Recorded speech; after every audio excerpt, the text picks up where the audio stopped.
प्रिय दर्शकों, राधे राधे, जय श्री कृष्ण। मैं आपका ज्योतिष मित्र सुदर्शनाचार्य संदीप त्रिपाठी आपके अपने YouTube चैनल एस्ट्रो राधे गुरु में आप सबका हार्दिक स्वागत एवं अभिनंदन करता हूं। दर्शकों, यदि आप अपनी कुंडली का विश्लेषण कराना चाहते हैं, ग्रह शांति कराना चाहते हैं या फिर अपनी कुंडली बनवाना चाहते हैं तो हमारे व्हाट्सएप नंबर पर कॉल करके संपर्क कर सकते हैं। शुल्क आदि की जानकारी प्राप्त कर सकते हैं। दर्शकों, चाहे आप भारत में हों या भारत से बाहर किसी भी देश में, किसी भी प्रांत में, कहीं पर भी हों, व्हाट्सएप के माध्यम से अपना डिटेल अर्थात नाम, जन्म तारीख, जन्म समय, जन्म स्थान भेज करके अपनी कुंडली के विषय में संपूर्ण जानकारी प्राप्त कर सकते हैं और समस्या का समाधान कर सकते हैं। दर्शकों, आज हम सुख भाव फलाध्याय के अंतर्गत चतुर्थ भाव की जो हमने पिछले वीडियो में चर्चा किया था कि यदि लग्नेश या सुखेश सुख स्थान पर हो, शुभ ग्रह से दृष्ट हो तो जातक भूमि भवन वाहन मान प्रतिष्ठा सुख शांति से परिपूर्ण होता है। लेकिन अगर सुखेश या लग्नेश सुख स्थान पर हो और पाप ग्रह से पीड़ित हो तो क्या परिणाम होगा और कितना घातक होगा। दर्शकों, दूसरा विषय ये है कि विवाह, जिस जातक की कुंडली का हम विश्लेषण कर रहे हैं, इनका विवाह अभी हाल ही में हुआ। राहु की महादशा में सप्तमेश की अंतर्दशा चल रही थी, विवाह हुआ और विवाह टूटने की कगार पर आ गया है। तो कौन सी परिस्थितियां थीं जिसके कारण विवाह टूट रहा है इनका, तो आइए देखते हैं, कुंडली का विश्लेषण करते हैं। इनका नाम है राजकुमार, 5/12/1994 इनकी डेट ऑफ बर्थ है। 10:20 PM अर्थात रात्रि के 10:20 पर इनका जन्म हुआ था। शुक्ल पक्ष चतुर्थी का चंद्रमा है, चंद्रमा पाप फलप्रद है। लग्न कुंडली इनकी है, कर्क लग्न की कुंडली है। लग्नेश चंद्रमा छठे भाव में धनु राशि में बैठा, दुष्भाव राशि में बैठा हुआ।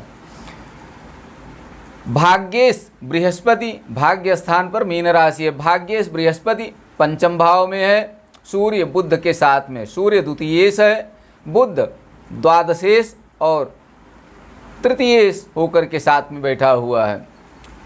कर्क लग्न की कुंडली में मंगल और बृहस्पति योग कारक होते हैं। तो दर्शकों, यहाँ देखिए बृहस्पति योग कारक है, भाग्येश है इनकी कुंडली में, पंचम स्थान पर बैठा हुआ है। लग्न पर बृहस्पति की लग्न पर और भाग्य स्थान पर पूर्ण दृष्टि पड़ रही है। तो ये भाग्यशाली तो हो सकते हैं क्योंकि भाग्येश की पूर्ण दृष्टि इन पर पड़ रही है। अब आगे इनकी कुंडली देखिए आप। जैसा कि मैंने कहा कि हम सुख भाव की चर्चा कर रहे हैं। सुख भाव फलाध्याय के अंतर्गत सुखेश, सूत्र क्या है कि सुखेश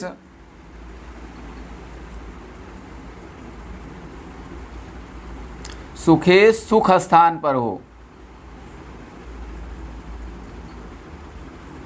सुख स्थान पर हो और शुभ ग्रह से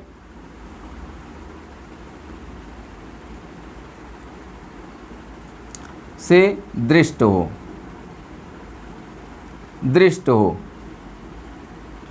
तो भूमि भवन वाहन का सुख प्राप्त होता है। तो भूमि भवन वाहन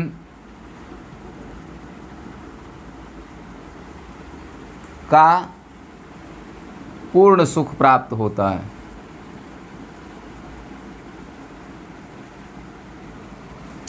पूर्ण सुख प्राप्त होता है।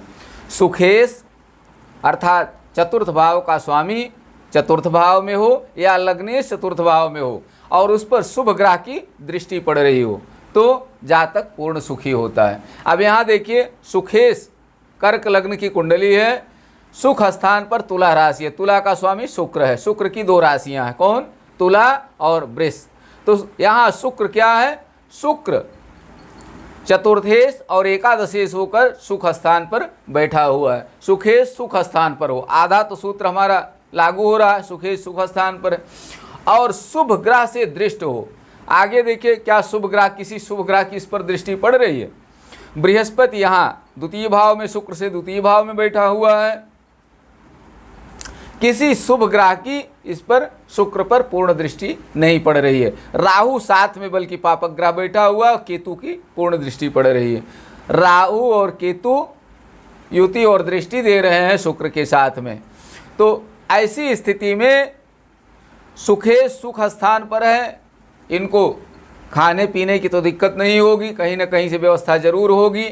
अब व्यवस्था कहाँ से होगी, पिता की क्या पोजीशन है इनके देखिए, दशमेश और भाग्येश दोनों, कुछ विद्वान दशम भाव को पिता का स्थान मानते हैं, कुछ विद्वान भाग्य स्थान को भी पिता का स्थान मानते हैं। अगर हम दोनों को भाग्य मान लेते हैं, पिता दोनों में से किसी को, तो दोनों, तो यहाँ मंगल देखिए, मंगल मित्र की राशि में धन स्थान पर बैठा हुआ है। दशमेश मंगल पंचमेश भी है और मित्र की राशि में यहाँ धन स्थान पर बैठा हुआ है। तो पिता की स्थिति मजबूत है इनके, पिता की स्थिति हर प्रकार से मजबूत है इनके। तो पिता की स्थिति मजबूत है, अपनी पिता की अकेली संतान है, अकेले पुत्र हैं। तो ऐसी स्थिति में वो इनको बना बनाया मकान भी मिल गया है, इनको खाने पीने की भी दिक्कत नहीं है, लेकिन पूर्ण सुख नहीं हो सकता। क्यों? क्योंकि चतुर्थेश पाप ग्रह से युति और दृष्टि कर रहा है। चतुर्थेश पाप ग्रह के साथ में है और पाप ग्रह की इस पर दृष्टि पड़ रही है। इन्होंने पढ़ाई लिखाई बहुत अच्छी नहीं किया। पंचमेश मंगल दशमेश भी है और धन स्थान पर बैठा हुआ है मित्र की राशि में। पढ़ना चाहिए था इनको, लेकिन प्राथमिक शिक्षा का केंद्र, प्राथमिक शिक्षा का भाव कौन सा है? द्वितीय भाव। द्वितीय भाव में मंगल बैठा हुआ है, पाप ग्रह होकर के। पंचमेश भी मंगल है, तो इनको पढ़ाई करनी चाहिए, फिर पढ़ाई हुई क्यों नहीं? कारण ये है कि शुक्र जो है राहु के साथ में चतुर्थ भाव में बैठा हुआ है। शुक्र विलासी ग्रह है, भोग विलास की ओर ले जाता है। चंद्रमा मन है, चंद्रमा धनु राशि में बैठा है, छठे भाव में। लग्नेश चंद्रमा छठे भाव में धनु राशि में बैठा हुआ है, दुष्भाव राशि में बैठा है। जिसका चंद्रमा दुष्भाव राशि में होता है उसका मन स्थिर नहीं होता, कभी इधर कभी उधर डोलता रहता है, ये करें वो करें, क्या करें क्या ना करें, ऐसी स्थितियां बनी रहती हैं। छठे भाव में चंद्रमा है, लग्नेश कमज़ोर है, मन कमज़ोर है, इस कारण से पढ़ाई में मन इनका नहीं लगा। बहुत अच्छे विद्यालय में डालने की कोशिश किया, अच्छी पढ़ाई करने के लिए मन भी बनाया, लेकिन पढ़ाई अच्छी हो नहीं पाई। काम चलाऊं पढ़ाई, मध्यम पढ़ाई ही रह गई इनकी, उच्च शिक्षा प्राप्त नहीं कर सके। गुरु जहाँ बैठता है वहाँ खराब फल देता है, अच्छा फल नहीं देता है गुरु। तो गुरु पंचम का कारक भी है, कारको भाव नाश है। कारक अगर कारक स्थान पर बैठे तो उस भाव का नाश करता है, नुकसान करता है। और वैसे भी गुरु जहाँ बैठता है वहाँ अच्छा फल नहीं देता, इस कारण से भी यहाँ पढ़ाई लिखाई इनकी बहुत अच्छी नहीं हो सकी।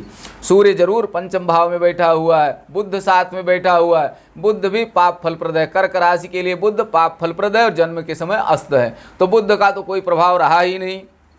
अब गुरु भी अच्छा नहीं, सूर्य यहाँ बैठा हुआ है, तो पढ़ाई इनकी सामान्य रही, बहुत अच्छी नहीं हो सकी। कोई टेक्निकल पढ़ाई इन्होंने नहीं किया जिसके कारण अच्छी नौकरी इनको मिल सके, तो ये इधर उधर छोटी मोटी नौकरी करते हैं।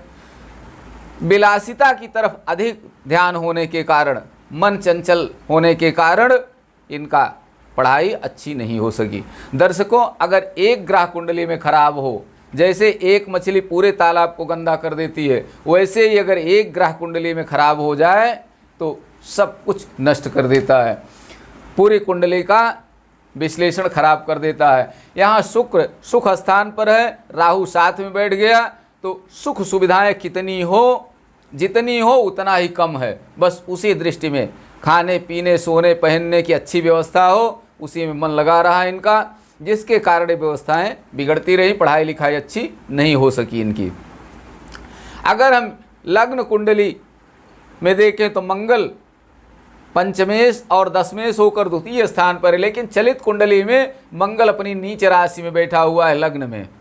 जैसा कि मैंने पहले कहा, चलित कुंडली लग्न कुंडली का एक्सरे है, इंटरनल पोजीशन है। मंगल नीच राशि, पंचमेश मंगल नीच राशि में बैठा हुआ है, यहाँ दशमेश भी है, तो पढ़ाई लिखाई इस कारण भी अच्छी नहीं हो सकी। पंचमेश मंगल नीच राशि में होने के कारण, कमजोर होने के कारण, अशुभ होने के कारण। तो चतुर्थ भाव की हम चर्चा कर रहे थे कि सुख इनको होना चाहिए, सुखे सुख स्थान पर है, भूमि भवन वाहन का सुख मिलना चाहिए, लेकिन क्यों नहीं मिल रहा है इनको हर प्रकार का सुख? कारण कि सुखेश के साथ में पापक ग्रह बैठा है और पापक ग्रह केतु की सुख स्थान पर दृष्टि पड़ रही है, सुखेश पर दृष्टि पड़ रही है, जिसके कारण ये केवल खाने पीने तक ही सीमित रह जाएंगे, सीमित हैं। अब आगे क्या होगा, कौन ग्रह इनकी अच्छी आएगी जिसके कारण इनके जीवन में परिवर्तन भी हो सकता है, उसकी चर्चा हम आगे करेंगे। दर्शकों, तो ये तो इनके सुख भाव की चर्चा रही कि जो सुखे सुख स्थान पर और शुभ ग्रह से युत दृष्टि हो, वो नहीं है। शुभ ग्रह की जगह पाप ग्रह से युति और दृष्टि है, जिसके कारण व्यवस्थाएं इनकी नहीं हो सकी। भूमि भवन वाहन की बहुत अच्छी व्यवस्था नहीं हो सकी, बल्कि यूँ कहें कि अच्छी व्यवस्था अपने पुरुषार्थ से नहीं है, पिता के धन से खाने पीने रहने की व्यवस्था इनकी बढ़िया है। तो अब सप्तम भाव को हम देखें। आज दो चीज़ों का हम विश्लेषण करने चल रहे हैं, चतुर्थ भाव सुख की और सप्तम भाव की। सप्तम भाव सप्तमेश सप्तम का कारक अगर पीड़ित हो तो जातक का विवाह नहीं होता, पहले होता है तो टिकाऊ नहीं होता है। तो अब यहाँ देखिए, सप्तम भाव में मकर राशि है, मकर का स्वामी सप्तम भाव में मकर राशि है, मकर का स्वामी शनि कुंभ राशि में बैठा हुआ है। शनि की दो राशियाँ मकर और कुंभ। शनि अपने कुंभ राशि में अष्टम भाव में बैठा हुआ, अपने भाव में ही है। अपने भाव में कोई भी ग्रह खराब नहीं होता, अच्छा फल देता है। तो लेकिन अष्टम भाव में है, अष्टम भाव में भी अपने घर में कोई ग्रह खराब फल नहीं देता, तो जिसके कारण सप्तमेश की स्थिति मजबूत है। अंश बल में शनि 12 अंश का है। शनि जहाँ बैठता है वहाँ अच्छा फल देता है, जहाँ देखता है वहाँ खराब फल देता है। अब देखिए, सप्तम भाव में कोई शुभ ग्रह है? सप्तम भाव में कोई भी शुभ ग्रह नहीं है, किसी शुभ ग्रह की दृष्टि भी नहीं है सप्तम भाव पर, किसी भी शुभ ग्रह की पूर्ण दृष्टि सप्तम भाव पर नहीं पड़ रही है। सप्तम भाव सप्तमेश सप्तम का कारक, सप्तम भाव का कारक पुरुष की कुंडली में शुक्र सप्तम भाव का कारक होता है और स्त्री की कुंडली में बृहस्पति सप्तम भाव का कारक होता है। तो पुरुष की कुंडली है, इनकी कुंडली में सप्तम भाव का कारक शुक्र है। शुक्र कहाँ बैठा है? शुक्र सुख स्थान पर बैठा हुआ है, केंद्र में बैठा हुआ है, जिसके कारण विवाह तो इनका हो गया।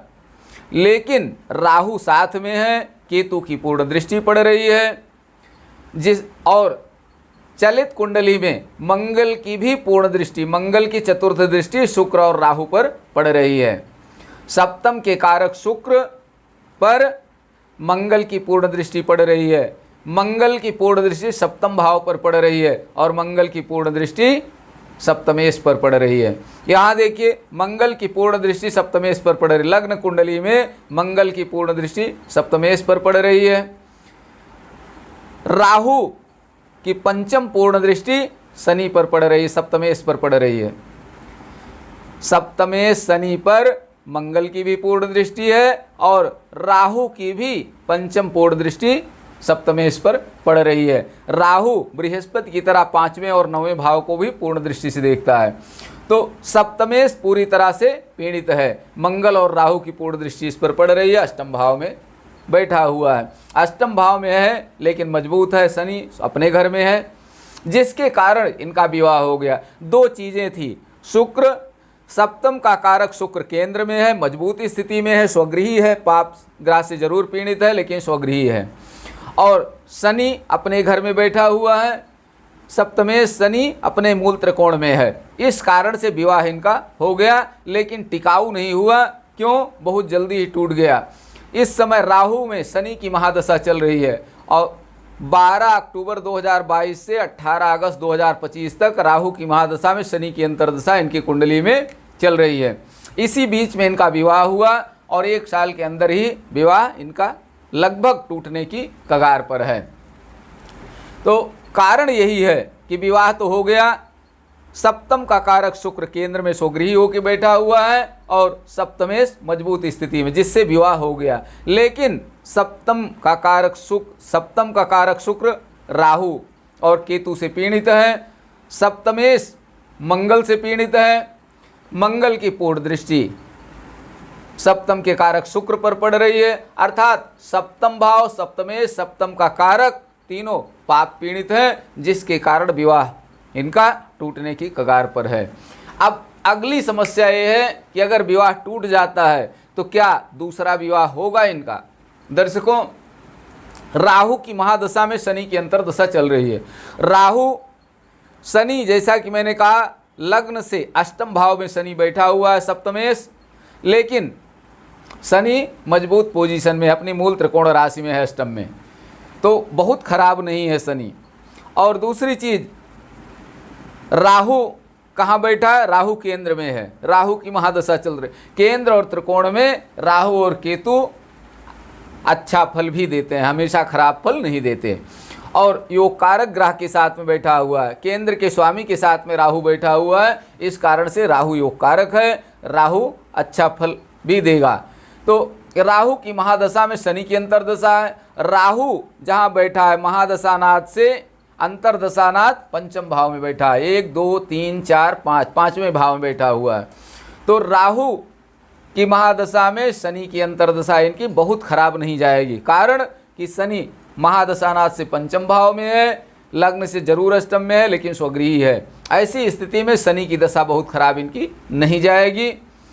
अब बहुत अच्छी क्यों नहीं जा रही? जैसा कि मैंने कहा कि सप्तम भाव, सप्तमेश, सप्तम कारक पाप ग्रह से पीड़ित है, जिसके कारण इनका दाम्पत्य जीवन अच्छा नहीं है।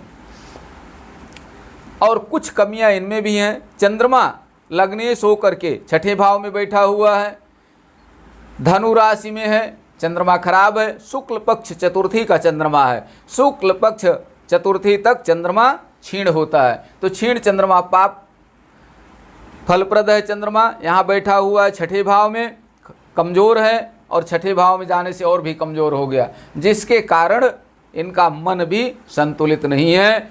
विवाह न टिकाऊ होने के ये स्वयं भी कारण हैं। तो दर्शकों, ये रही सब। अब विवाह क्या इनका दूसरा हो सकता है और कब हो सकता है? तो राहु की महादशा में शनि की अंतर्दशा चल रही है और 18 अगस्त 2025 तक शनि की अंतर्दशा रहेगी राहु में। तो अगर इस बीच में इनका विवाह होता है, दूसरा विवाह का अगर ये प्रयास करते हैं, जैसा कि हमने पहले कहा कि पहला विवाह जो हुआ वो टूटने की कगार पर है, अगर वो संबंध विच्छेद हो जाता है शीघ्र अतिशीघ्र, तो 18 अगस्त 25 तक, अर्थात 1 वर्ष का समय, 1 वर्ष से अधिक है समय, राहु की महादशा में शनि की अंतर्दशा है, शनि सप्तमेश है, दूसरे विवाह की संभावना बन सकती है इसमें। अन्यथा फिर राहु में बुध की अंतर्दशा आएगी, उसके बाद बुध द्वादशेश और तृतीयेश हो करके पंचम भाव में अस्त है जन्म के समय, तो बुध की दशा में संभावनाएं नहीं है कि होंगी। केतु की दशा उसके बाद आएगी, शुक्र की दशा पुनः प्रारंभ होगी। राहु की महादशा में जब शुक्र की अंतर्दशा आएगी लगभग 3-4 वर्ष बाद, तब इनके दूसरे विवाह की संभावनाएं अधिक प्रबल होंगी, विवाह हो सकता है इनका दूसरा। दर्शकों, दूसरा विवाह सप्तम भाव, सप्तमेश, सप्तम कारक पाप पीड़ित है, लेकिन सप्तम का कारक स्वगृही है, सुकेश सुगृही है, भाग्य स्थान को देख रहा है, सब कुछ भाग्य के अधीन होता है। इस कारण से बहुत संभावनाएं हैं कि दूसरा विवाह इनका होगा। और जीवन में सुख शांति होगी कि नहीं होगी ये कहना बहुत कठिन है, क्योंकि सप्तम भाव, सप्तमेश, सप्तम कारक पीड़ित हैं, तो गृहस्थ जीवन इनका बहुत सुखी हो ऐसा नहीं कहा जा सकता। हाँ, ये उपाय करेंगे कुछ, राहु केतु मंगल शनि इन सब की शांति का उपाय करें, इनके वैदिक मंत्र का जाप कराएं, और राहु के लिए ओम ग्रांग राहवे नमः मंत्र का स्वयं जाप करें। शनिवार के दिन हवन सामग्री में दूर्वा मिला करके ओंग रांग राहवे स्वाहा मंत्र से हवन करें। केतु के लिए शनिवार के दिन ओंग केंग केतवे स्वाहा मंत्र से हवन करें। हवन सामग्री में कुशा मिला करके, केतु के लिए हवन सामग्री में कुशा मिला करके ओम केंग केतवे स्वाहा मंत्र से हवन करें शनिवार के दिन। और शनि के लिए बहुत कुछ करने की ज़रूरत नहीं। शनि स्वगृही है, अपनी मूल त्रिकोण राशि में है, शनि बहुत खराब नहीं है। हाँ, मंगल और शनि के लिए अगर ये हनुमान चालीसा का पाठ करें, सुंदरकांड का पाठ करें, हनुमान जी के मंदिर में जहाँ प्रतिष्ठापित हनुमान जी हों वहाँ देसी घी का दीपक जला करके तुलसी दल प्रसाद भगवान को अर्पित करें और बैठ करके कारुण्य भाव से सुंदरकांड का पाठ करें या हनुमान चालीसा का पाठ करें निरंतर, तो शनि प्रसन्न होंगे, सप्तमेश प्रसन्न होंगे और इनकी समस्याएं जो दाम्पत्य जीवन की हैं वो कम होंगी। मंगल नीच राशि में बैठा हुआ है, मंगल की सप्तम भाव सप्तमेश दोनों पर पूर्ण दृष्टि पड़ रही है। चलित कुंडली में इंटरनल पोजीशन में मंगल नीच राशि में बैठा हुआ है। मंगल योग कारक है, पंचमेश है, दशमेश है, लेकिन अपनी नीच राशि में सप्तम भाव और सप्तमेश दोनों पर मंगल की पूर्ण दृष्टि पड़ रही है। मंगल 7 और 8 दोनों भाव को, 7वें और 8वें दोनों भाव को पूर्ण दृष्टि से देखता है, तो मंगल की पूर्ण दृष्टि पड़ रही है सप्तम भाव सप्तमेश दोनों पर। इस कारण से मंगल की शांति का उपाय करें। लाल गऊ को गुड़ और गेहूं या रसोई में जो पहली रोटी बने वो रोटी और गुड़ विशेषकर मंगलवार के दिन लाल गाय को खिलाएं। लाल गाय न मिले तो किसी भी गौ माता को खिलाएं। रोज़ खिला सके तो अति उत्तम है, नहीं रोज़ खिला सकते हैं तो मंगलवार के दिन जरूर खिलाएं। मंगल कर्म का मालिक है, पंचमेश है। अगर मंगल के लिए उपाय करते हैं तो बहुत अच्छा होगा, बुद्धि शुद्ध होगी, कर्म करने में मन लगेगा, कोई रोजगार का साधन बढ़िया बना रहेगा इनके। तो दर्शकों, ये रही इनकी कुंडली की स्थिति। अगर हम नवमांश कुंडली देखें कि इनके जीवन में सुख शांति है कि नहीं, तो नवमांश कुंडली में देखिए धनु लग्न, कर्क लग्न की कुंडली है, लेकिन लग्न धनु के नवांश में है। सूर्य और चंद्रमा लग्न में बैठे हुए हैं, केंद्र में राहु और केतु हैं, अन्य कोई शुभ ग्रह नहीं है। गुरु नवम भाव में, गुरु कहाँ बैठे हैं? लग्नेश होकर के नवम भाव में नवमांश कुंडली में बैठे हैं। गुरु की दृष्टि लग्न पर भी है, पंचम भाव पर भी पड़ रही है, चंद्रमा पर भी गुरु की दृष्टि यहाँ पड़ रही है। तो और भाग्येश सूर्य केंद्र में है। भाग्येश और नवमेश का स्थान परिवर्तन है, अर्थात भाग्येश लग्न में है, लग्नेश भाग्य स्थान पर है। भाग्येश पर गुरु की पूर्ण दृष्टि पड़ रही है, जिससे भाग्यशाली अवश्य हैं। केंद्र में शुभ ग्रह कोई नहीं है तो सामान्य जीवन होगा, खाने पीने रहने की इनको कोई दिक्कत नहीं होगी। हाँ, मानसिक क्लेश जरूर रहेगा, क्योंकि लग्न कुंडली में चंद्रमा छठे भाव में बैठा हुआ है, धनु राशि में है। सूर्य गुरु बुध पंचम भाव में है, लेकिन शनि की पूर्ण दृष्टि इन पर भी पड़ रही है। तो दर्शकों, इनका जीवन सामान्य होगा, बहुत सुख सुविधाएं नहीं होंगी, सुख सुविधाओं की चमक दिखाई देगी लेकिन मिलेगा नहीं। सामान्य जीवन इनका हमेशा रहेगा। दूसरे विवाह की संभावना बनेगी। उपाय करना जरूरी है इनको। मंगल राहु केतु शनि की शांति कराएं और इन सब का स्वयं उपाय करें शांति का, और वैदिक मंत्र का जाप कराएं। जरूर दूसरे विवाह का योग बनेगा, जो परेशानियां हैं उनका शमन होगा और सुख शांति का वातावरण बनेगा, घर में भी सुख शांति होगी। दर्शकों, आज यहीं तक। अगले वीडियो में हम एक नए प्रसंग के साथ आपके साथ हाजिर होंगे। जो हमारे नए दर्शक हैं, अभी तक हमारे चैनल को सब्सक्राइब नहीं किए हैं, तो प्लीज़ चैनल को सब्सक्राइब करें, लाइक करें, शेयर करें, ताकि अधिक से अधिक लोगों तक वीडियो पहुंच सके और सबका कल्याण हो, मंगल हो। दर्शकों, केवल वीडियो देखने से कल्याण होने की बात नहीं है।